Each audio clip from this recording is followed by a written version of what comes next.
Black na guys, 6:14, pero ang ating solar lights ay hindi pa siya umiilaw dahil ginawa natin itong auto lights na pagkadilim ay automatic siyang mag-iilaw. Sabagay, ayan pa, may araw pang nakikita, ano pa siyang maliwanag pa ang araw dito sa amin. Ang kita. Ito yung aking pad. Ito yung aking pad. Plastar pa sa liwanag ng araw. Yan. Ano pa yung araw? Polar ay pink yung ulap.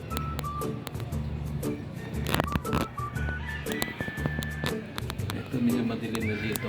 Pero wala pa. Ayun! Kailan lang guys. Kailan lang. Ilaw na 6:15. Automatic sa ilaw. 6:15 siya. Umilaw yung sakto.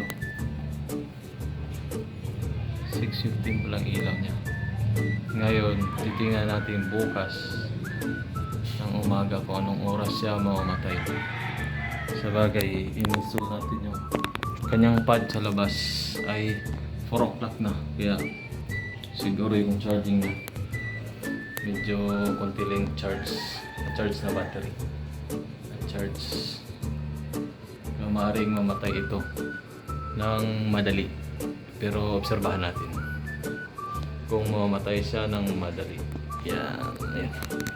Medyo nailawan na yung aking hagdanan para makasave tayo ng pambayad ng kuryente. Kaya unti-unti kong nilagay ng solar lights dito sa aking bahay. Meron isa doon sa may baba, pinaka ground floor. May store pala ako doon. Tingnan pala natin kung may lang na rin siya.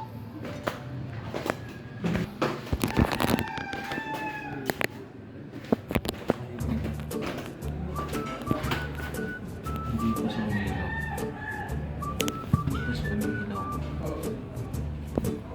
May ilaw din niya, may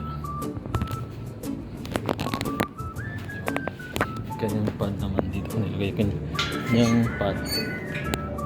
Yan o. Hindi pa siya na ano. Siya umiilaw. Yan na yun. Sige ilaw yan. Kailangan lagyan pa natin ng isang solar dito banda. Madilim pa siya. Lagyan natin isang solar dito.